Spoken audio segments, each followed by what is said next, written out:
नमस्कार साथियों, सार्थक पहल बदलाव हमसे में पुनः एक बार आप लोगों का स्वागत है। और सार्थक पहल के माध्यम से आज हम लेके आए हैं सामान्य विज्ञान जो प्रोफेशनल एग्जामिनेशन बोर्ड के माध्यम से मध्य प्रदेश सरकार द्वारा विभिन्न प्रतियोगिता परीक्षाओं का आयोजन किया जा रहा है। एक कॉमन सिलेबस के तहत जो पटवारी, सहकारिता, सामाजिक न्याय, विभिन्न विभागों में जो 1 लाख पदों की भर्ती की बात की जा रही है, तो उसके लिए हम एक सामान्य सिलेबस जो सरकार ने तैयार किया है उसके अनुसार तैयारी कर रहे हैं। और उसके तहत आज हम तैयारी करेंगे सामान्य विज्ञान। छोटी छोटी बातें हम इसमें पढ़ेंगे। हो सकता है आप लोगों ने पहले भी पढ़ा हो ये सब, लेकिन फिर भी हमारी कोशिश रहेगी कि शुरू से अंत तक यदि कोई हमारे साथ बना रहता है तो उनको नया कुछ जरूर मिलेगा। तो सबसे पहले हम देखते हैं जीव एवं उसका वर्गीकरण। जीव व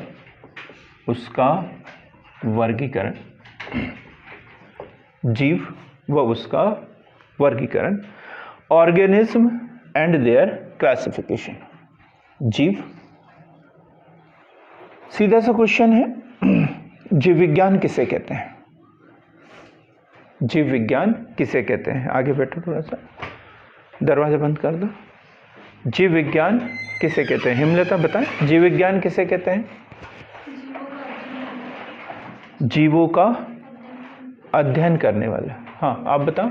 विज्ञान की भाषा है जिसमें मतलब जीवों की उत्पत्ति और उनका अध्ययन किया जाता है। ठीक है, बहुत बढ़िया। जीवधारियों का विज्ञान ही जीव विज्ञान है। विज्ञान की वह शाखा जिसमें जीवन मतलब जीव, उसकी उत्पत्ति, उसकी जितनी भी अभिक्रियाएं की जाती हैं, उन सब का अध्ययन करना ही जीव विज्ञान है। सर्वप्रथम जीव विज्ञान शब्द का प्रयोग किसने किया था?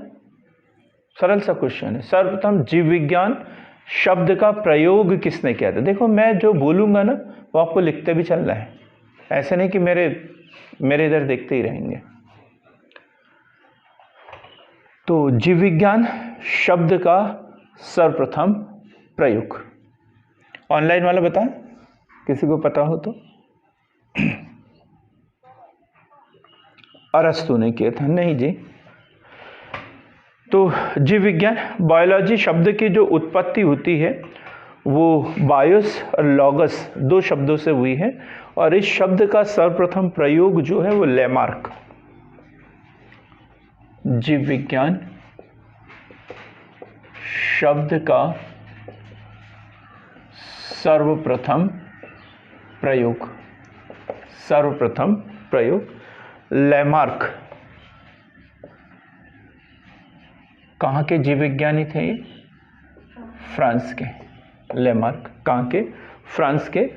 और है ट्रेवेनेरस, और ये कहाँ के? जर्मनी। ट्रेवेनेरस, जर्मनी।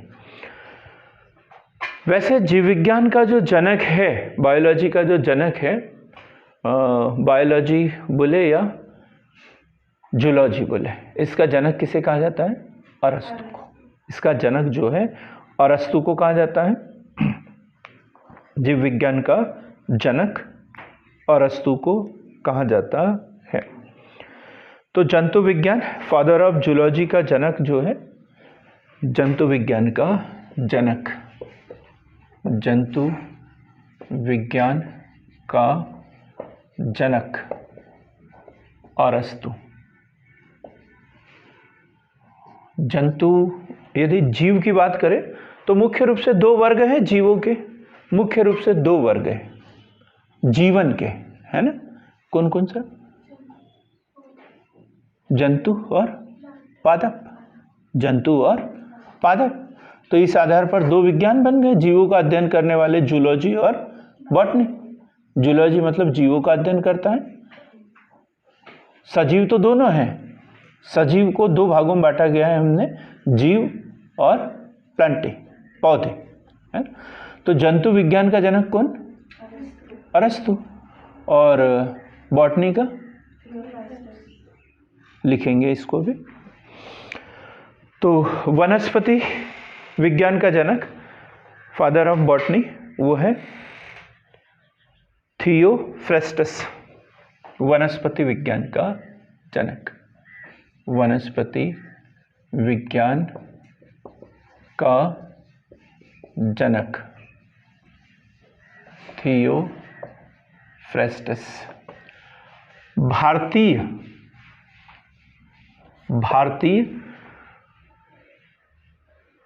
वनस्पति विज्ञान का जनक, भारतीय वनस्पति विज्ञान का जनक। दीक्षा बता, एक दिन ये मेंस के टेस्ट में भी दिया था मैंने। भारतीय वनस्पति विज्ञान का जनक, फादर ऑफ इंडियन बॉटनी कौन है? William Roxburgh. William Roxburgh, William Roxburgh, William Roxburgh. तो हमने देखा कि जीव विज्ञान की वह शाखा जिसमें जीवों का अध्ययन किया जाता है। जीव विज्ञान शब्द का सर्वप्रथम प्रयोग जो है फ्रांसीसी जीव विज्ञानी लैमार्क और जर्मनी जीव विज्ञानी ट्रेवेनेरस ने किया है। जंतु विज्ञान का जनक अरस्तु, वनस्पति विज्ञान का जनक थियोफ्रेस्टस और भारतीय वनस्पति विज्ञान का जनक विलियम रॉक्सबर्ग। जिस एग्ज़ाम की हम तैयारी कर रहे हैं तो उस एग्ज़ाम में ऐसे ही क्वेश्चन की हम उम्मीद कर सकते हैं, क्योंकि वनडे एग्ज़ाम है, ऑब्जेक्टिव टाइप के ही उसमें क्वेश्चन आना है। तो हम कोशिश करेंगे कि ऐसे ही उत्तर हम तैयार करें। ठीक, अब जीव विज्ञान का विभाजन देखते हैं हम। जीव विज्ञान का विभाजन कितने प्रकार से किया गया है। तो मौलिक जीव विज्ञान, मौलिक जीव विज्ञान, मौलिक जीव विज्ञान, बेसिक बायोलॉजी, बेसिक बायोलॉजी, और दूसरा होगा एप्लाइड बायोलॉजी, एप्लाइड बायोलॉजी, अनुप्रायोगिक जीव विज्ञान, अनुप्रायोगिक जीव विज्ञान। यह है बेसिक और यह है एप्लाइड। Applied, applied. बेसिक में क्या क्या आता है?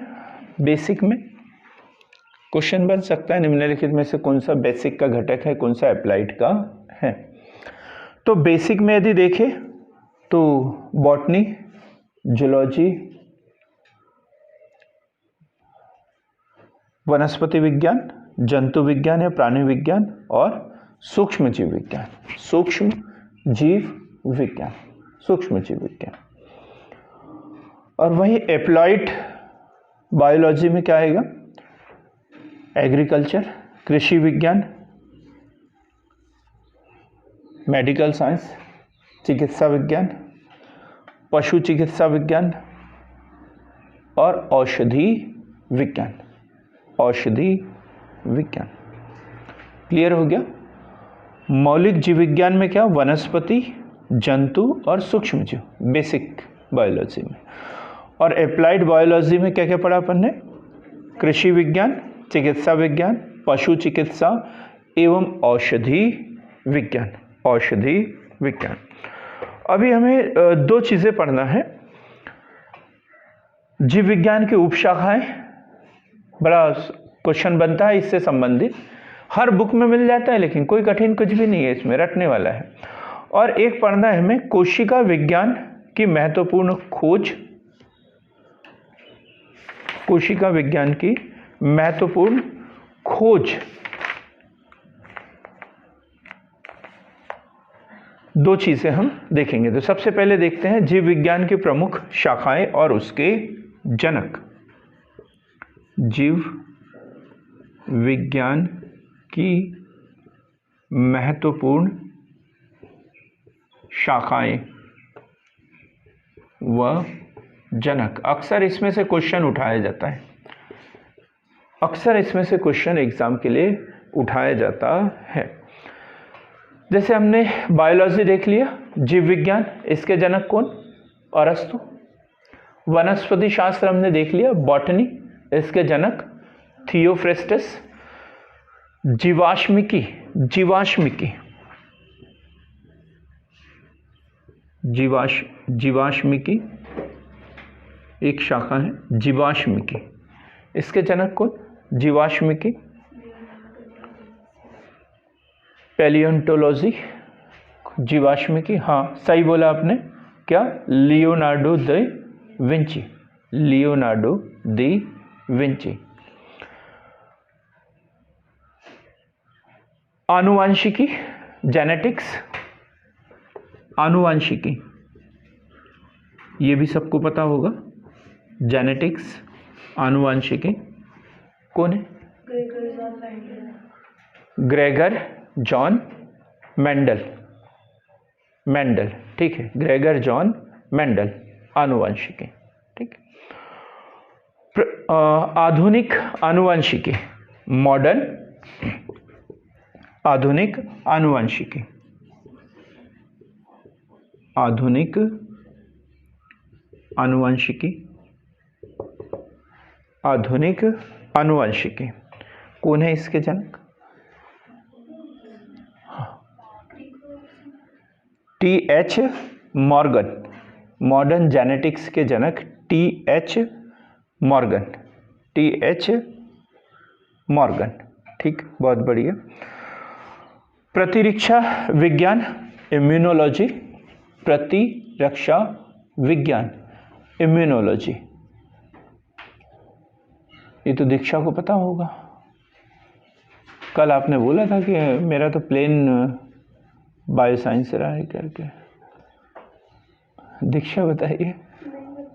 नहीं पता, तो क्या बताया मैंने? प्रतिरक्षा विज्ञान, immunology, Edward Jenner, Edward Jenner, प्रतिरक्षा विज्ञान, एडवर्ड जेनर, प्रतिरक्षा विज्ञान के जनक एडवर्ड जेनर। कोशिका विज्ञान, ये तो सबको पता है, कोशिका विज्ञान, कोशिका विज्ञान के जनक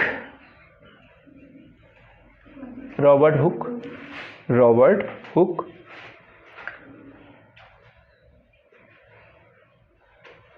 वनस्पति चित्रण, वनस्पति चित्रण, क्रेटियस। वर्गीकी, ये भी सबको पता है, वर्गीकी, टैक्सोनॉमी, वर्गीकी,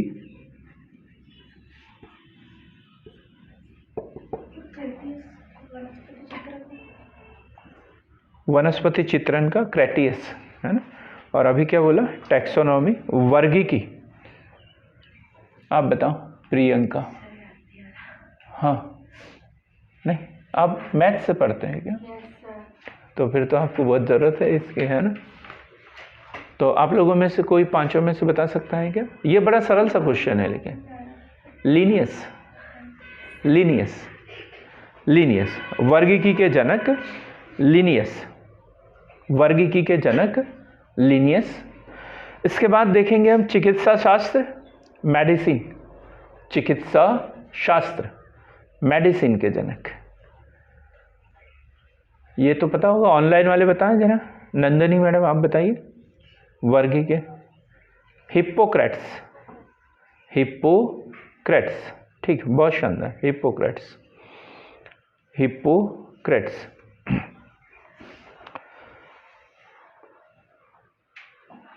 उत्परिवर्तन सिद्धांत के जनक, म्यूटेशन थ्योरी, उत्परिवर्तन सिद्धांत के जनक,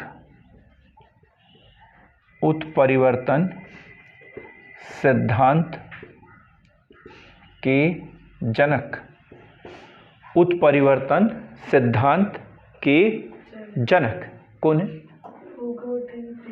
बहुत शानदार, ह्यूगो डी ब्रिज। उत्परिवर्तन सिद्धांत के जनक ह्यूगो डी ब्रिज। माइकोलॉजी, कवक विज्ञान। माइकोलॉजी, कभी कभी तो ये क्वेश्चन इतना सा बन जाता है, माइकोलॉजी काय से संबंधित है, कवक से है, और फाइकोलॉजी शैवाल से, ठीक है। तो कवक विज्ञान, माइकोलॉजी के जनक माइकेली। माइकेली।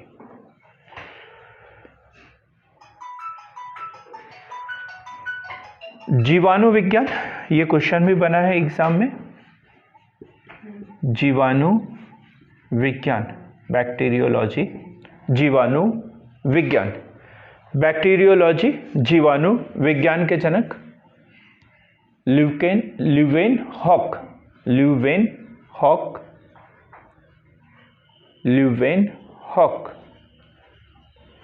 बैक्टीरियोलॉजी के जनक ल्यूवेनहॉक। इसके बाद है सूक्ष्म जीव विज्ञान, माइक्रोबायोलॉजी। सूक्ष्म जीव विज्ञान, माइक्रोबायोलॉजी। माइक्रोबायोलॉजी के जनक कौन है, सूक्ष्म जीव विज्ञान, Louis Pasteur. Louis Pasteur, Louis Pasteur. अब कुछ हम इंडिया के संदर्भ में पढ़ेंगे, 2-3 चीजें। इंडियन माइकोलॉजी, इंडियन माइकोलॉजी, भारतीय कवक विज्ञान के जनक, भारतीय कवक विज्ञान के जनक, Indian mycology. E.J. Butler, E.J. Butler, E.J. Butler. Clear हो गया पहला क्वेश्चन, E.J. बटलर। इसके बाद है इंडियन बायोलॉजी, भारतीय biology, R.S. Kashyap, R.S. Kashyap. Indian ecology, भारतीय पारिस्थितिकी, इंडियन इकोलॉजी, भारतीय पारिस्थितिकी। ये क्वेश्चन पता होगा शायद, ऑनलाइन वाले बता दे, जो बता देगा उसको आर मिश्रा। बहुत ही शानदार, बहुत ही बढ़िया। Indian ecology, R Mishra. Indian phycology, भारतीय शैवाल विज्ञान के जनक, भारतीय शैवाल विज्ञान के जनक M.O.A. आयंगर, M.O.A. आयंगर, भारतीय शैवाल विज्ञान के जनक।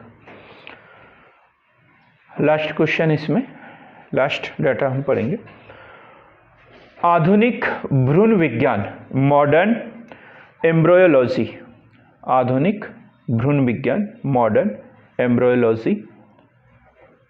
ये भी पता होगा ऑनलाइन वालों को शायद, बताइए।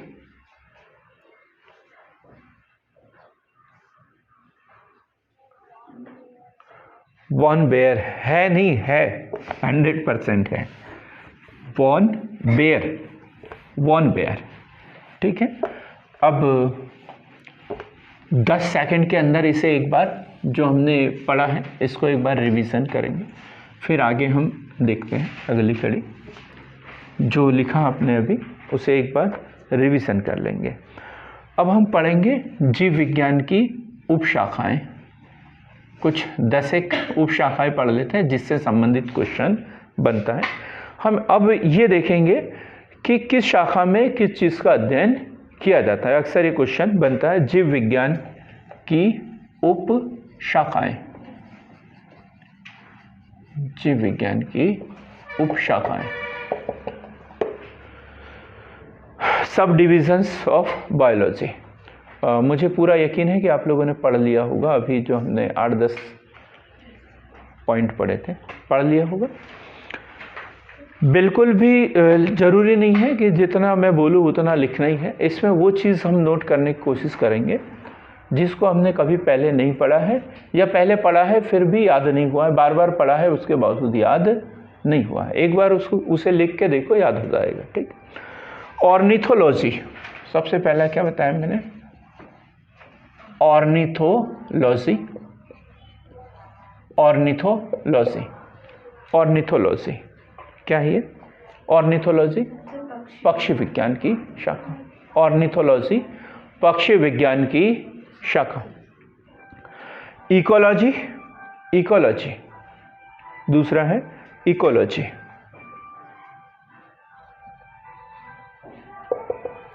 इकोलॉजी क्या होता है? इकोलॉजी दीक्षा पारिस्थितिकी है ना, पर्यावरण का या सजीवों पर उसके चारों ओर के पर्यावरण का जो प्रभाव पड़ता है, सजीवों पर पर्यावरण का जो प्रभाव पड़ता है वो इकोलॉजी है। इकोलॉजी। एंथोलॉजी, एंथोलॉजी, एंथोलॉजी पुष्पों का अध्ययन है क्या? पुष्पों का अध्ययन है ना, फूलों का अध्ययन, एंथोलॉजी। क्वेश्चन बना है ये, कई ढेर सारे एग्जामों में बना हुआ है ये क्वेश्चन। ठीक। एंथोलॉजी फूलों का अध्ययन। एंटोमोलॉजी, एंटोमोलॉजी नाम से ही पता चल रहा है, एंटोमोलॉजी। एंटोमोलॉजी का संबंध है? एंटोमोलॉजी हेमलता, एंटोमोलॉजी कीटों से, कीटों का अध्ययन। ठीक। एंटोमोलॉजी कीटों का वैज्ञानिक अध्ययन। फिर है पैरासाइटोलॉजी,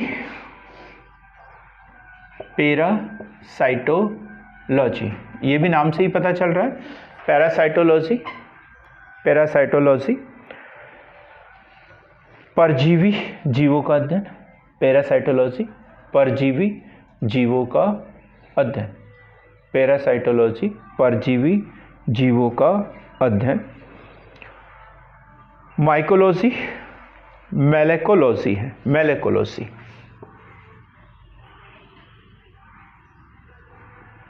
मेलेकोलॉजी।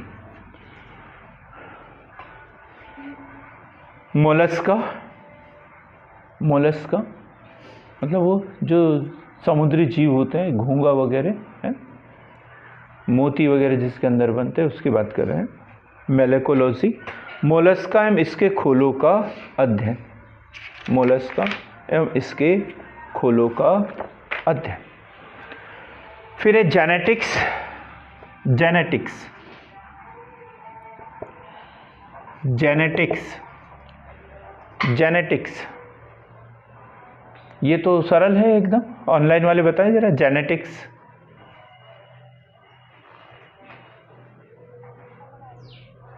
आनुवंशिक, ठीक है, जीवों के आनुवंशिक लक्षणों तथा वंशगति का अध्ययन। जीवों के आनुवंशिक लक्षणों एवं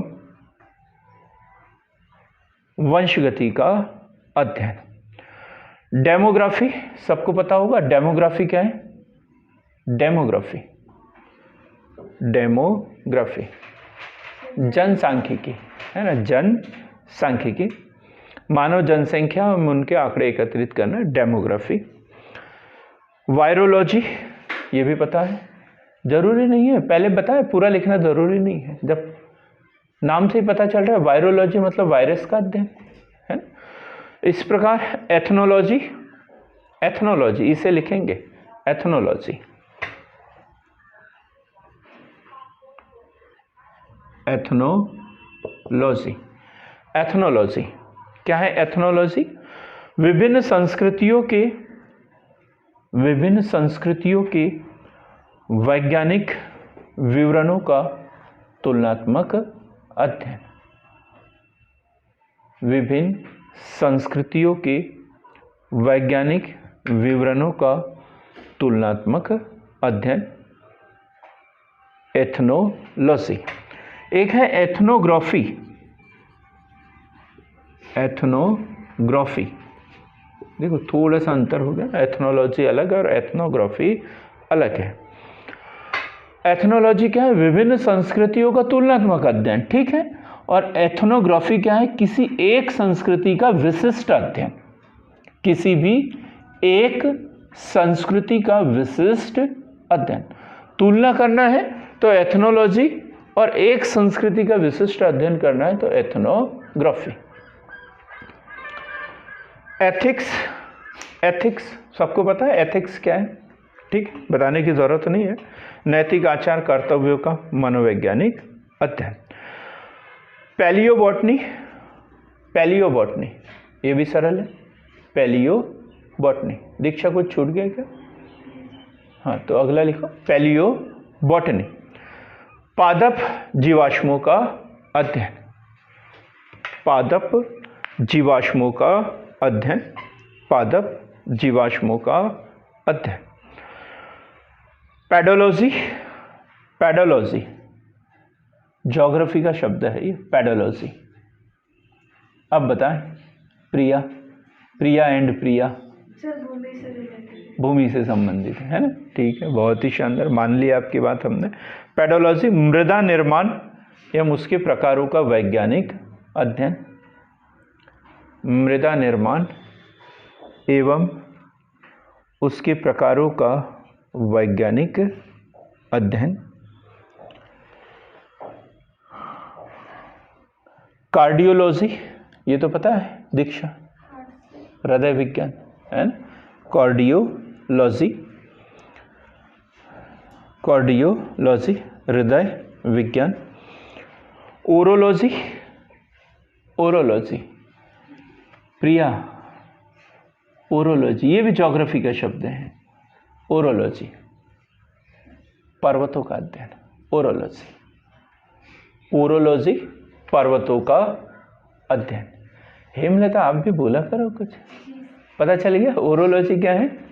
पर्वतों का अध्ययन। हंसते हंसते पढ़ा करो तो थोड़ा मुझे क्या थकान नहीं होती, चुपचाप बोर उदास होकर बैठे रहते हो तो मुझे अच्छा नहीं लगता। तो ओरोलॉजी क्या है? पर्वतों का अध्ययन। एक है सर्पेंटोलॉजी। अब आप लोग सोच रहे होंगे सर आपने हमको समझ के क्या रखा है, पहली दूसरी का बच्चा समझ के रखा है जो सर्पेंटोलॉजी पढ़ाओगे, ये तो पता है ना, सर्पों का अध्ययन, सर्पेंटोलॉजी सांपों का अध्ययन। अब एक अगला जो है वो थोड़ा सा टफ है, हर्पेंटोलॉजी। सर्पेंटोलॉजी के बाद है हर्पेंटोलॉजी, हर्पेंटोलॉजी उभयचर एवं सरीसृपों का अध्ययन। अभी पढ़ेंगे हम इसे, क्या होते हैं उभयचर सरीसृप क्या होते हैं, पूरा डिटेल में पढ़ेंगे। तो हर्पेटोलॉजी उभयचरों तथा सरीसृपों का अध्ययन। इक्थियोलॉजी, इक्थियोलॉजी ये बताएं जरा, दीक्षा बताएगी। इक्थियोलॉजी नहीं, ये प्रिया बता सकती है। नहीं, कमानी गेट से आते हैं यहाँ, पक्का कमानी गेट से फिर इधर मुड़ जाते हैं, इधर मुड़ जाते हैं, है ना, वहाँ दुकानें लगती है मिर्ची की, है ना, उसको नहीं बोलते, उसके बगल में काय की दुकान लगती है, मछलियों की। तो बस यही अध्ययन है ना, काय का अध्ययन है ये, मछलियों का। क्या? हर्पेटोलॉजी। उसके बाद हर्पेटोलॉजी क्या? उभयचर एवं सरीसृपों का अध्ययन। इक्थियोलॉजी मछलियों का अध्ययन। हाइड्रोपोनिक्स ये नया विज्ञान है, हाइड्रोपोनिक्स कृषि से संबंधित है, कुछ नई टेक्निक है ना। खनिज युक्त जल में मृदा विहीन पादप संवर्धन, मृदा विहीन पादप संवर्धन मतलब जल में ही कृषि करना, ठीक, क्या बोलते हैं इसे? हाइड्रोपोनिक्स। एरोपोनिक्स, एरोपोनिक्स मतलब हवा या नमी युक्त वातावरण में मृदा या किसी अन्य माध्यम के बिना पौधों का संवर्धन। फिर से लिखेंगे, हवा या नमी युक्त वातावरण में, हवा या नमी युक्त वातावरण में मृदा एवं अन्य माध्यम के बिना पौधों का संवर्धन, पौधों का संवर्धन, ठीक। एरोपोनिक्स। लिथोट्रिप्सी, ये क्वेश्चन पे पूछा गया है और ये सबको पता भी होगा। लिथोट्रिप्सी ऑनलाइन वाले बताएं जरा, जो अभी तक बोल रहे थे उनको छोड़ के बताए कोई, क्योंकि मैंने ऑनलाइन में एक ही कैंडिडेट की आवाज़ सुनी है जवाब देते हुए, दूसरा कोई बताएं।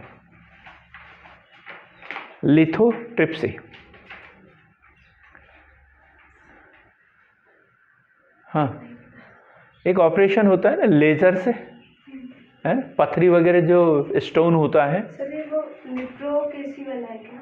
हाँ, लिथोट्रिप्सी गुर्दे की पथरी को किरणों द्वारा तोड़ देना, गुर्दे की पथरी को किरणों द्वारा तोड़ देना।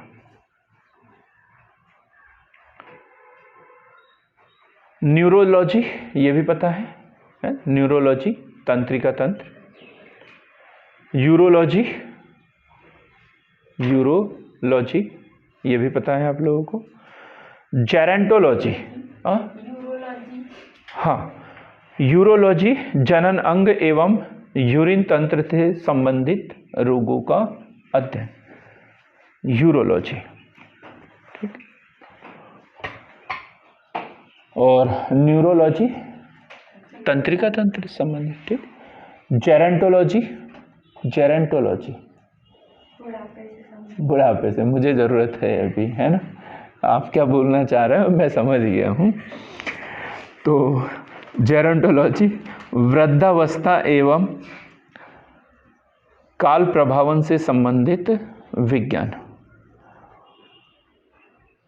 ओंकोलॉजी, ओंकोलॉजी ये भी सरल है एकदम, है ना, क्या है? कैंसर, कैंसर से संबंधित है, बहुत ज़रूरत है इसकी, जागरूक रहने की। तो ओंकोलॉजी कैंसर से संबंधित ट्यूमर के अध्ययन हेतु चिकित्सा विज्ञान की एक शाखा।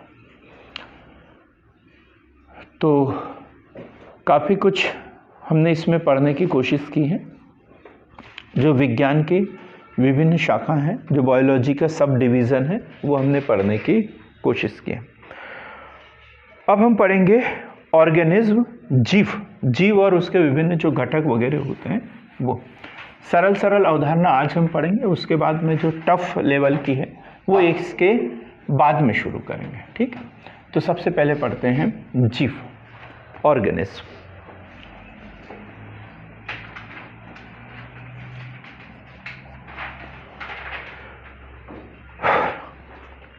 जीव, क्या क्या पार्ट होता है जीव का, कौन कौन सा अंग है?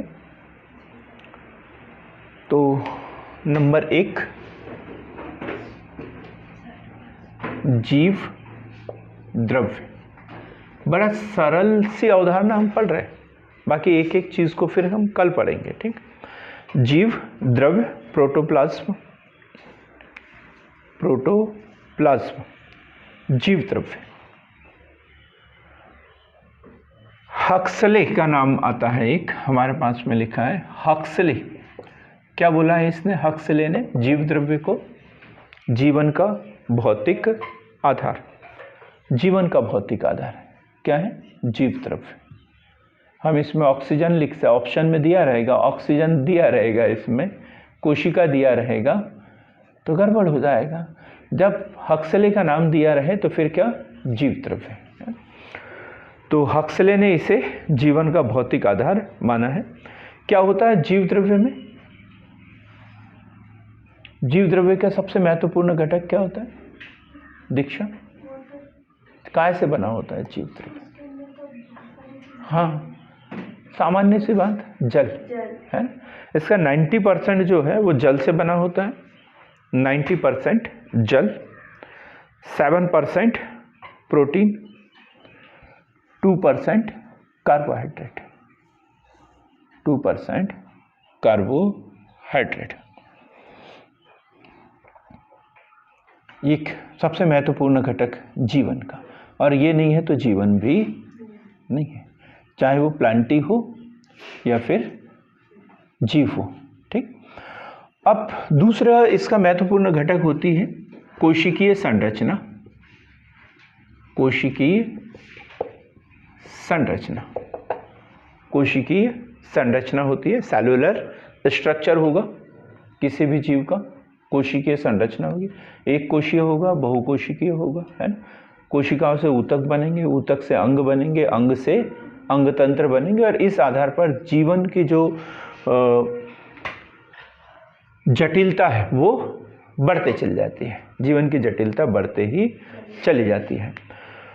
तो सजीवों की संरचनात्मक एवं क्रियात्मक इकाई, सजीवों की संरचनात्मक एवं क्रियात्मक इकाई, ये तो क्वेश्चन है एग्जाम में पूछा गया है 9, 10th, ये क्लासों में भी 8th क्लास में भी पढ़ा होगा, ये पढ़ा है ना। क्या है? कोशिका है। ठीक है। कोशिकीय आधार पर जो जीव है वो यूनिसेलुलर और मल्टीसेलुलर, एक कोशिकीय और बहुकोशिकीय, जीव दो प्रकार के होते हैं, यूनिसेलुलर एक कोशिकीय और मल्टीसेलुलर बहुकोशिकीय जीव पाए जाते हैं। अब है निश्चित जीवन चक्र, ये एक विशेषता होती है इनकी, जीव की, निश्चित जीवन चक्र, निश्चित जीवन चक्र है, definite life cycle, definite life cycle, एक जीवन चक्र होगा। क्या? जन्म होगा, फिर वृद्धि, प्रजनन और फिर मृत्यु, चाहे जीव सूक्ष्म हो या वृहद व्यापक, हाथी जैसा कोई भी जीव हो, जिसमें भी जीव है उसका जन्म होगा और उसकी मृत्यु होगी। ये सारी जो जीवन चक्र है वो होता ही है।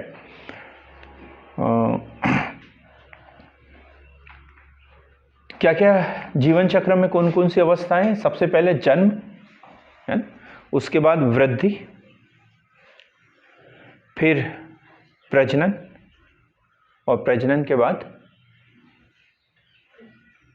अंतिम सत्य क्या है? मृत्यु। एकमात्र अंतिम सत्य है। जीते जी आदमी क्या करेगा ये तो नहीं बता सकते, लेकिन एक भविष्यवाणी जरूर करेंगे, क्या? आज नहीं तो कल इसका अंत जरूर होगा, एकमात्र सत्य मृत्यु। फिर है ये सारी गतिविधियों को चलाने के लिए कुछ क्रियाएं करना पड़ेगा, तो वो है उपापचय, मेटाबॉलिज्म, उपापचय, ये क्रियाएं होगी, उपापचय, मेटाबॉलिज्म। जीवन को क्या है उपापचय वाली क्रियाएं? 3 नंबर का क्वेश्चन यदि बन गया आपका तो क्या लिखेंगे? उपापचय। ऐसे ही आता है मेंस, पीएससी के मेंस में तो 3 नंबर का क्वेश्चन बनेगा उपापचय। हमने तो कहना पचाना सुना है, चबाना सुना है, ये उपापचय क्या है ये तो हमने कभी नहीं सुना। हाँ बताएं जरा, साइंस वाले बताएंगे उपापचय, मेटाबॉलिज्म क्या है? ऑनलाइन वाले बताएं, ऑनलाइन वाले बताएंगे मेटाबॉलिज्म, उपापचय।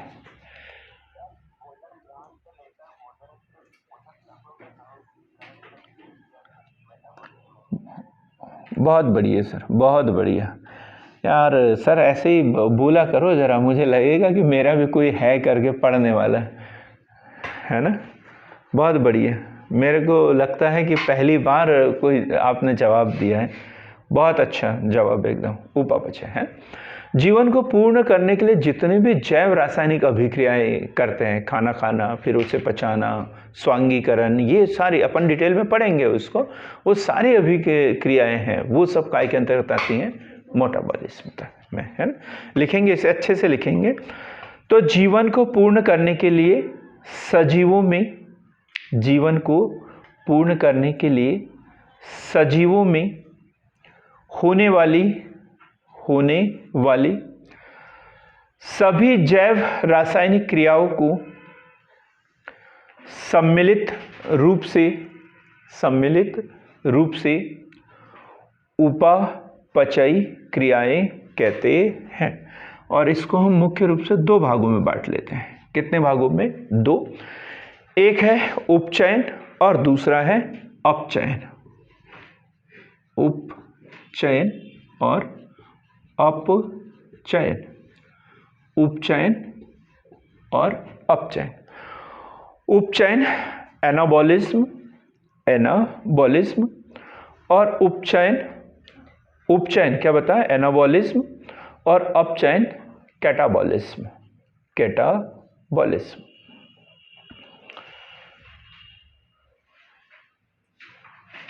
क्लियर हो गया?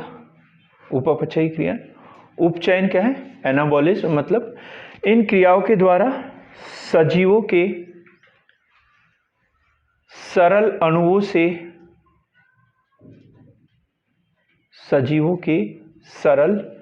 अणुओं से जटिल अणुओं का निर्माण होता है, जैसे वृद्धि।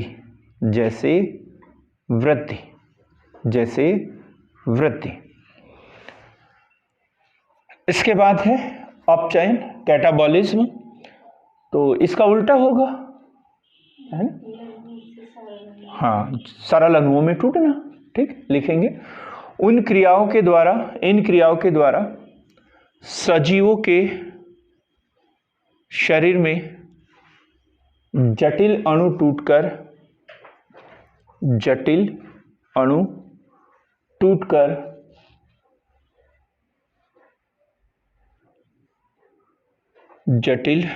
टूटकर सरल अणुओं का निर्माण करते हैं तथा ऊर्जा प्रदान करते हैं, जैसे रेस्पिरेशन, श्वसन, है ना? श्वसन। क्लियर हो गया ये उपापचय। अब एक अन्य विशेषता इनकी रिप्रोडक्शन, प्रजनन। हर जीव की ये एक विशेषता होती है। यदि प्रजनन नहीं होगा तो जीवन संभव ही नहीं है, क्योंकि अंत तो निश्चित है। तो खत्म हो जाएगा तो उसके साथ ही जीवन भी खत्म हो जाएगा। लेकिन ये धरती जो है अनवरत चल रही है, तो इसका कारण क्या है? प्रजनन। ठीक, सजीवों द्वारा अपने ही समान जीवों को जन्म देने की क्षमता। ठीक है, इसे हम डिटेल में बाद में पढ़ेंगे, तो अभी ज़्यादा चर्चा नहीं कर रहे हैं इसके ऊपर, रिप्रोडक्शन के ऊपर। अब है गति। 6 नंबर पे है गति। यही एक कारण है जो जीवन को दो भागों में बांट देता है, प्लांटी और इसमें। ठीक है, क्योंकि पौधों में गति नहीं होती और सजीवों में, मतलब जो जीव है, सजीव तो दोनों हैं, लेकिन पौधे और जीव ये दो अलग अलग बढ़ जाते हैं, क्योंकि एक में गति होती है, एक में गति नहीं होती। लिखेंगे गति, मूवमेंट। गति करना सजीवों का मुख्य गुण होता है।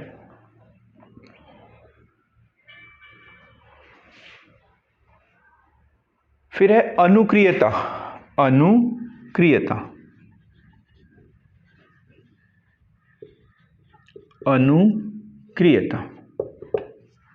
अनुक्रियता मतलब प्रतिक्रिया देना, है ना? हरकत करना। गुस्से से बोले कोई तो गुस्सा हो जाना, जोक सुनाए तो हंस देना। और ये सब भाव किसी के अंदर नहीं हो रहे तो वो आदमी सजीव है क्या? फिर बिल्कुल नहीं हो सकता, वो सजीव नहीं है। तो अनुक्रियता, रिस्पॉन्सिवनेस। तो जीवधारी सामान्यतः उद्दीपन के प्रति अनुक्रियाशील होते हैं। जैसे जड़े ये कैसे क्रियाशील है? जड़े, जड़ को कभी भी आपने ऊपर जाते हुए देखा क्या? वो हमेशा कहाँ जाती है? नीचे की ओर ही जाती है, मिट्टी में ही धंसते जाती है। ठीक। सूर्य, अब जैसे हम उद्दीपन की, जैसे तना या पत्तियां, तना ये कहाँ जाता है? सूर्य की ओर, सूर्य की ओर। छुई मुई का पौधा, छुई मुई का पौधा छूने पर सुखड़ जाता है। किसी ने देखा है क्या? देखा तो है शायद हमने। छुई मुई का पौधा। कुत्ता क्या करता है? कुत्ता अब पता नहीं क्या करता है। अजनबी को देखकर भौंकता है, गुर्राता है, मालिक को देखकर दुम हिलाता है ना? मालिक को देखकर दुम हिलाता है। तो ये जो है अनुक्रियाएं सजीवों में देखने को मिलेगी, निर्जीवों में ये देखने को नहीं मिलेगी। जो छोटा सा बच्चा होता है 3 महीने का, 4 महीने का, वो भी अपने करीबियों को पहचानने लग जाता है। ठीक। अनुकूलन, एडाप्टेशन, बड़ा अच्छा शब्द है ये। मेंस में क्वेश्चन बनता है अक्सर। अनुकूलन, जो जीव अनुकूलित नहीं होते वो मर जाते हैं। अनुकूलित होना बहुत जरूरी है। परिस्थितियों को हम अपने अनुसार नहीं बदल सकते, हमें अपने आप को ही परिस्थितियों के अनुसार ढालना पड़ता है। जैसे डायनासोर की प्रजाति जो विलुप्त हो गई है, तो उसमें यही है, परिस्थितियां बदली, हिमयुग आया और वो इस युग के अनुसार अपने आप को परिवर्तित नहीं कर पाए, तो उनका अंत हो गया। ठीक। तो एडाप्टेशन होना बहुत जरूरी है। बच्चे जो है यहाँ से बाहर जाते हैं पढ़ने के लिए, है ना, बाहर जाते हैं और फिर कुछ दिनों के बाद उनकी तबीयत खराब हो जाती है, तबीयत खराब हो जाती है, वहाँ के माहौल के अनुसार नहीं ढल पाते, फिर ठीक हो जाते हैं, है ना। और जो भाग के आ जाता है वो दोबारा कभी नहीं जा पाता, और जो वहाँ रह जाता है तो कुछ बन जाता है। ठीक। तो एडॉप्टेशन जीवों में स्वयं को पर्यावरण की आवश्यकता के अनुसार अनुकूलित करने की क्षमता, जैसे रेगिस्तानी क्षेत्र में जो पौधे पाए जाते हैं वो कांटेदार होते हैं, जो पत्तियां होती है अपने आप को कांटों के रूप में परिवर्तित कर लेती है, जलहानि को रोकने के लिए। तो इस तरीके से देखा हमने। इस प्रकार जैसे भालू जो होता है, भालू जो है वो बर्फीला भालू जो है, वो उसके शरीर को बड़े बड़े बाल पाए जाते हैं ठंड से उसे बचाने के लिए। तो ऐसी ये विशेषताएं होती है, अनुकूलित कर लेते हैं। फिर है वृद्धि, ग्रोथ, ये भी एक विशेषता होती है। ग्रोथ,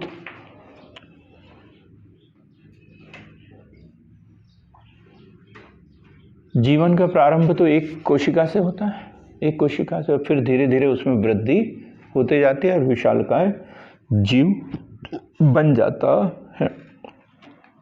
ये हमने देखा जीव की प्रमुख विशेषताएं हैं ये। ठीक है, सरल एकदम।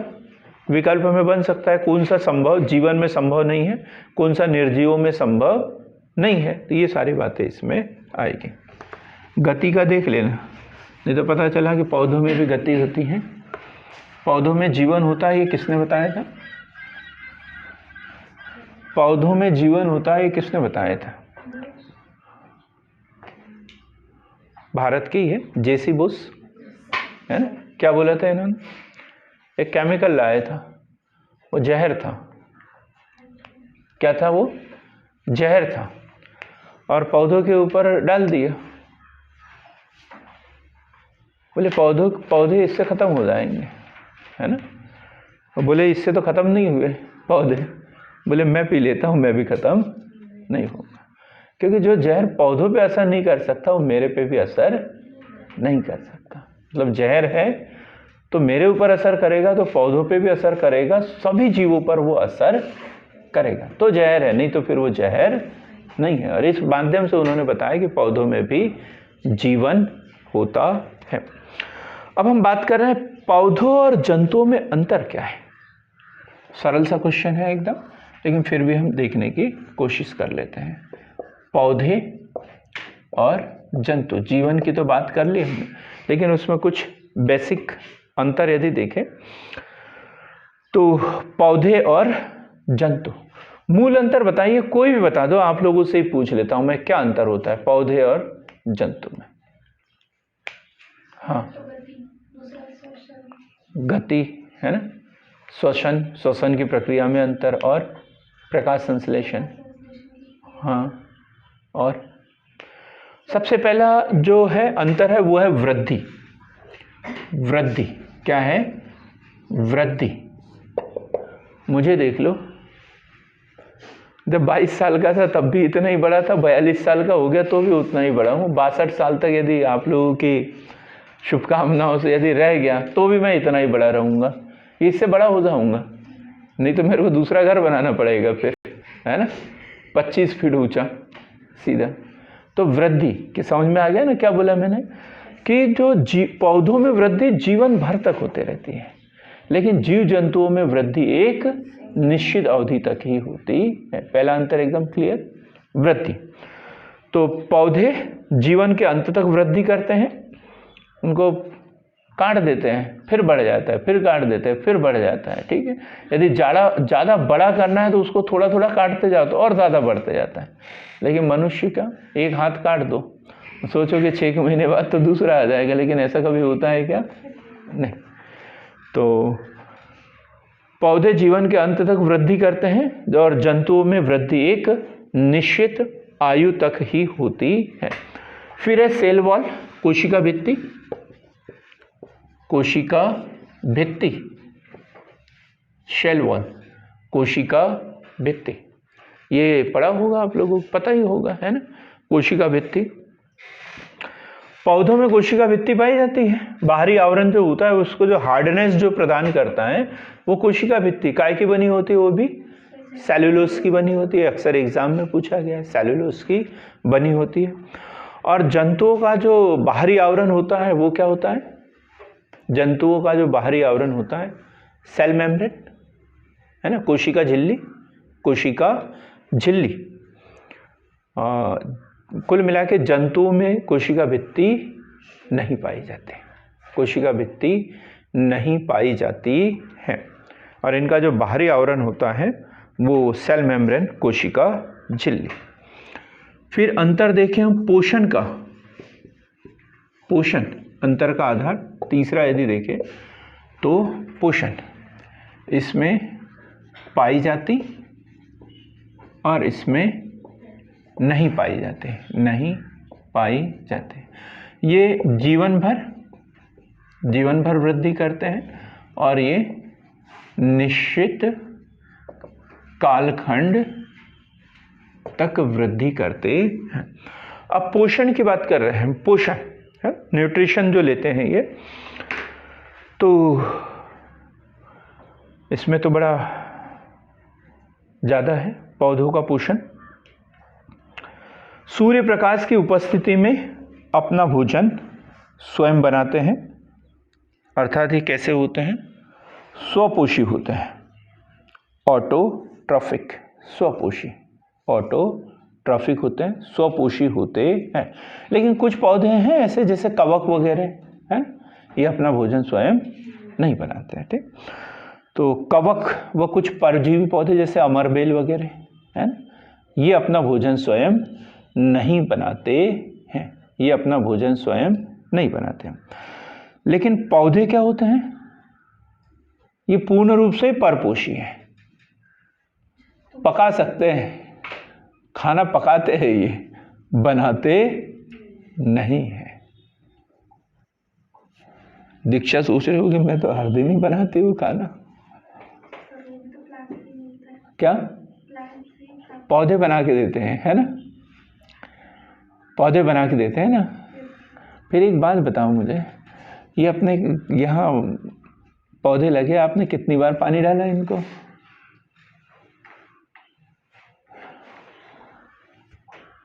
गर्मी के दिनों में पौधे सूख जाते तो मुझे उतना अफसोस नहीं होता, अफसोस तो मुझे इसलिए हो रहा है क्योंकि ये ठंड के समय में पौधे हमारे पूरे सूख गए। हर दिन आते हैं, है ना? पर्यावरण के प्रति हमें जागरूक रहना चाहिए। जरूरी नहीं है कि जो हमारे काम का पौधा है जिससे हमें लाभ मिलने वाला है उसी को पानी डालें। मुझे लगा कि यहाँ पे बहुत सारे बच्चे आते हैं पढ़ने के लिए, सबको ऑक्सीजन की ज़रूरत पड़ेगी, तो वो छोटे छोटे हरे हरे पौधे मैंने लगा के रखे हैं, और इसी आशा के साथ में कि कोई भी एक आध बच्चा, कोई भी हज़ारों में से एक आध जागरूक होगा और उसको लगेगा कि नहीं बेचारे पौधे, इनको पानी दे देना चाहिए। लेकिन आशा ही सबसे बड़ी निराशा है ना? हर दिन देखता हूँ मैं पौधों को सूखते हुए। तो क्या पोषण, पोषण हमने पढ़ा, क्लियर हो गया ना पोषण वाला। जितने भी जीव मतलब जीव है वो सब क्या है, परपोषी, परपोषी। और हाँ, और पौधे जो हैं वो स्वपोषी हैं। ठीक, अब हम बात कर रहे हैं प्रकाश संश्लेषण। प्रकाश संश्लेषण, प्रकाश संश्लेषण।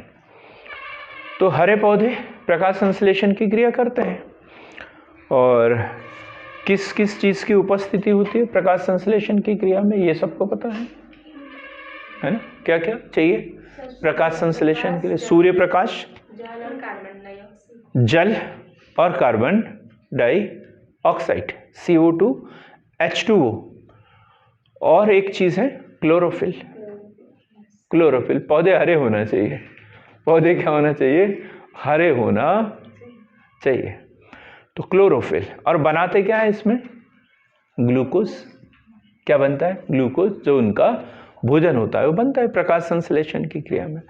मतलब इसमें CO2 लिया जाता है और ऑक्सीजन जो का निर्गमन होता है। ठीक, और इसी प्रकार जो पौधे हैं वो युग्लिना को छोड़कर, ये क्वेश्चन बन सकता है, युग्लिना है ना, जीवों में लिखेंगे युग्लिना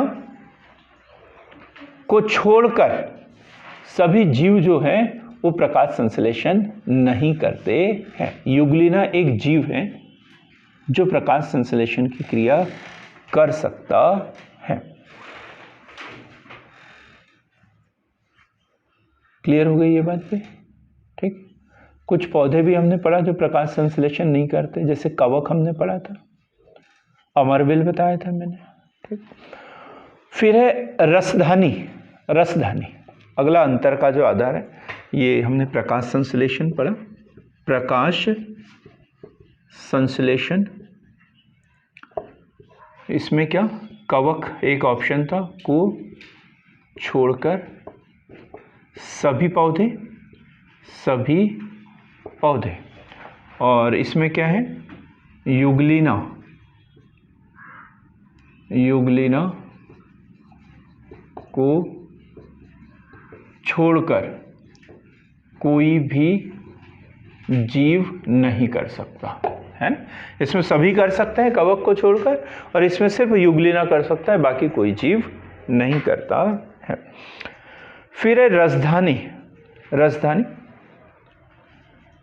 पादपों में भी पाई जाती है और जीव जंतुओं में भी पाई जाती है, लेकिन पादपों में कैसी, बड़ी, और जीव जंतुओं में छोटी, छोटी छोटी। ठीक, फिर लाइसोसोम। लाइसोसोम ये किस में होता है, लाइसोसोम पौधों में नहीं होता, पौधों में नहीं होता, और जीवों में उपस्थित होता है, जीवों में उपस्थित होता है। फिर है सेंट्रोसोम, तारक का है, सेंट्रोसोम। ये किस में होता है, किस में नहीं होता, दीक्षा अब बताओ।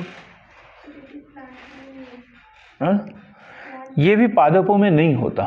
ठीक, ये भी काय में होता है, जीवों में होता है, जीवों में होता है। और वो भी कहाँ पे, कहाँ पाया जाता है, क्या काम होता है इसका,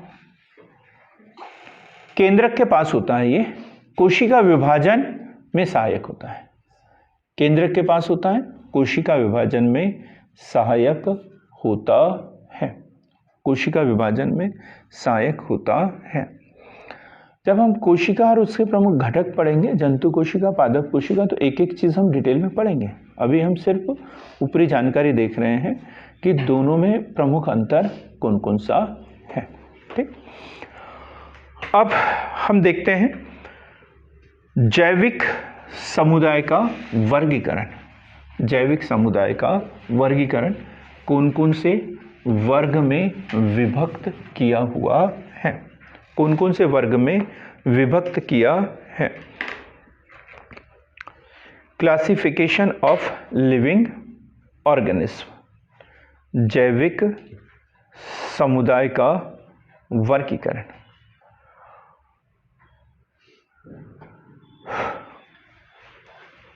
किसी ने कुछ पढ़ा है क्या इसके विषय में? क्या क्या पढ़ेंगे इसमें? जैविक समुदाय का वर्गीकरण। वर्गीकी का पिता किसे कहते हैं? अभी बताया था, वर्गीकी का पिता। हाँ, वर्गीकी का पिता कौन कहलाता है?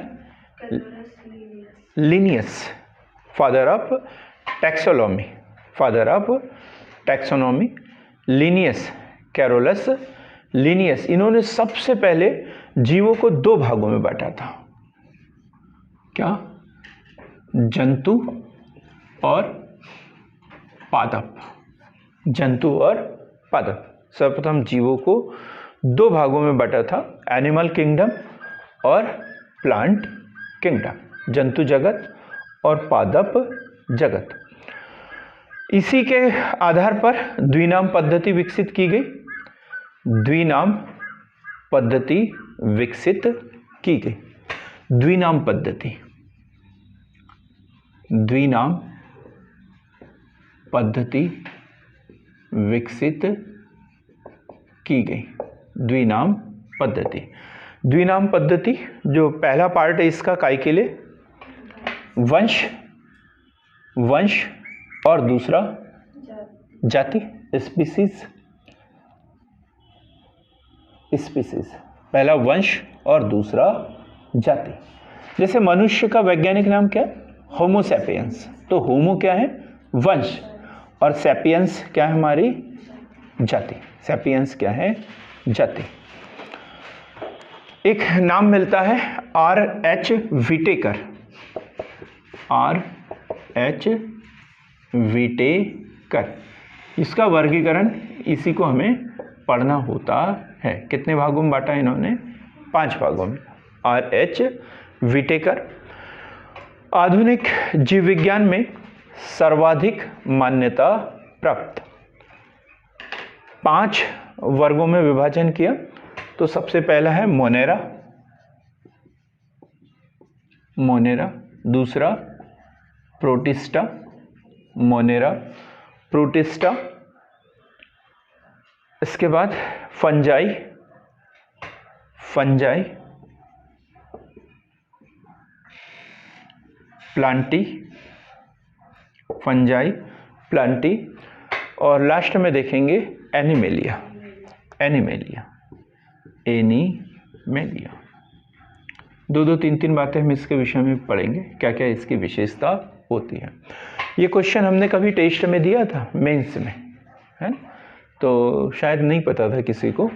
R.H. विटेकर। तो सबसे पहले किसने? Linnaeus, Linnaeus. उसने 2 भागों में बांटा, जंतु जगत, प्लांटी किंगडम, जंतु जगत और प्लांटी किंगडम, पादप जगत 2 भागों में विभक्त किया था। और द्विनाम पद्धति, द्विनाम में पहला क्या होता है? वंश और दूसरा जाति, स्पीसीज।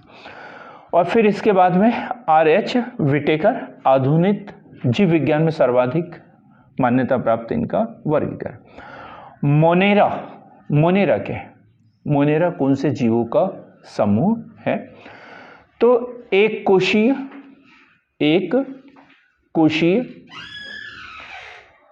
प्रोकैरियोटिक, एक कोशीय प्रोकैरियोटिक, एक कोशीय प्रोकैरियोटिक। अब ये प्रोकैरियोटिक कोशिका क्या होती है, इसे जब कोशिका पढ़ेंगे तब हम डिटेल में देखेंगे। अभी तो ये बोलेंगे ना तो संगठित केंद्रक होता है और न ही इसमें कोशिकांग विकसित होते हैं, मतलब जिसमें केंद्रक विकसित नहीं होता है। ये क्वेश्चन बनेगा, प्रोकैरियोटिक कोशिका क्या होती है, तो इस तरीके के क्वेश्चन बनते हैं। तो प्रोकैरियोटिक जीवों का समूह है, इनमें ना तो संगठित केंद्रक होता है और ना ही विकसित कोशिकांग होते हैं।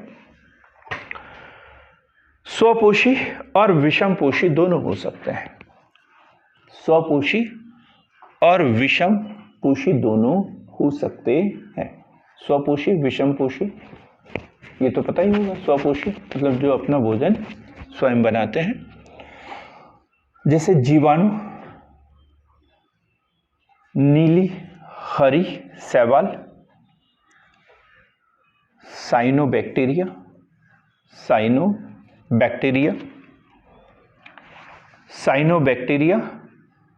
माइकोप्लाज्मा। फिर है प्रोटिस्टा। ये एक कोशीय तो है लेकिन यूकैरियोटिक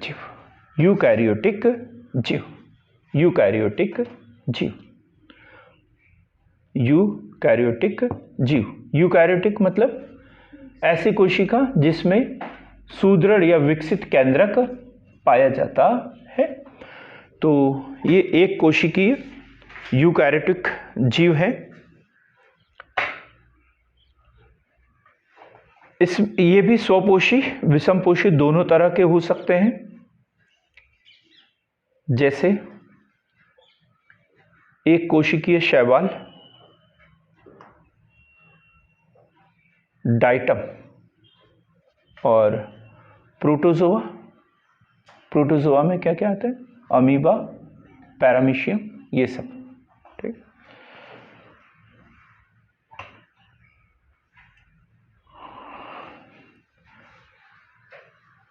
अब हम पढ़ेंगे फंजाई, कवक।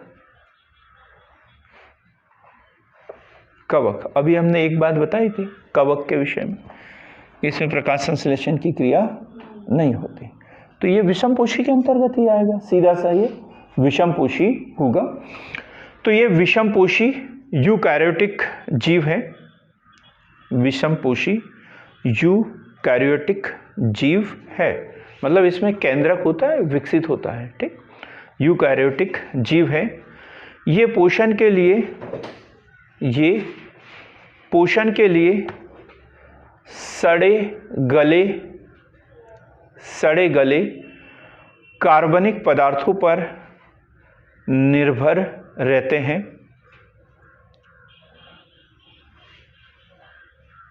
मृतजीवी भी इन्हें कहते हैं।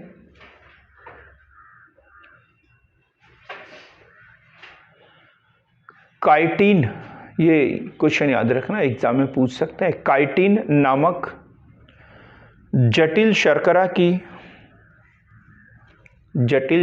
की बनी हुई कोशिका भित्ति पाई जाती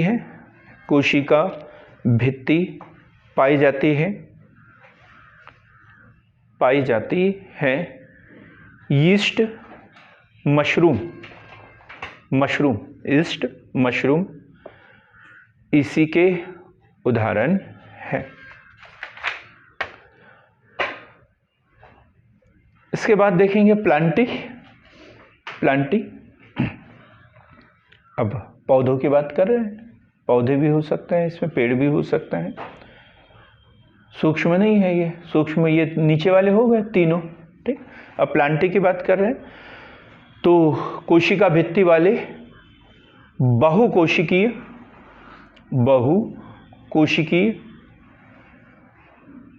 यूकैरियोटिक जीवों का समूह। ये इसमें बहुकोशिकीय आएंगे, ठीक। और यूकैरियोटिक मतलब सुविकसित दृढ़ केंद्रक इसमें होगा। कैसे होंगे ये? स्वपोषी। कैसे होंगे ये? स्वपोषी। स्वपोषी होंगे, प्रकाश संश्लेषण की क्रिया ये करेंगे, स्वपोषी होंगे, प्रकाश संश्लेषण की क्रिया करेंगे। और क्लोरोफिल इसमें होगा, क्लोरोफिल धारक वर्ग के अंतर्गत ये आएंगे। क्लोरोफिल, जितने भी पेड़ पौधे हैं वो सब इसके अंतर्गत आएंगे जिसमें क्लोरोफिल है। फिर एनिमेलिया। एनिमेलिया, इसमें क्या आएंगे? बड़े जीव। एनिमेलिया बहुकोशिकीय यूकैरियोटिक जीवों का वर्ग। क्या खासियत होगी इसमें? जी हाँ बोलो दीक्षा। विषमपोषी, ये बोलो। मानव नहीं, और अच्छे से बताओ, जो मेरे से बात करो, एक दूसरे से नहीं, अपने आप से बात नहीं करना, है ना। तो इसमें वो सब जीव आएंगे जिसमें कोशिका भित्ति नहीं पाई जाती। कोशिका भित्ति वाले तो उधर चले गए ना, प्लांटी में कोशिका भित्ति नहीं पाई जाती है। इस वर्ग के जीव विषम पोषी होते हैं। समस्त जंतु जगत, जंतु जगत, जंतु जगत, जंतु जगत, समस्त जंतु जगत, कोशिका भित्ति रहित विषमपोषी समस्त जंतु जगत।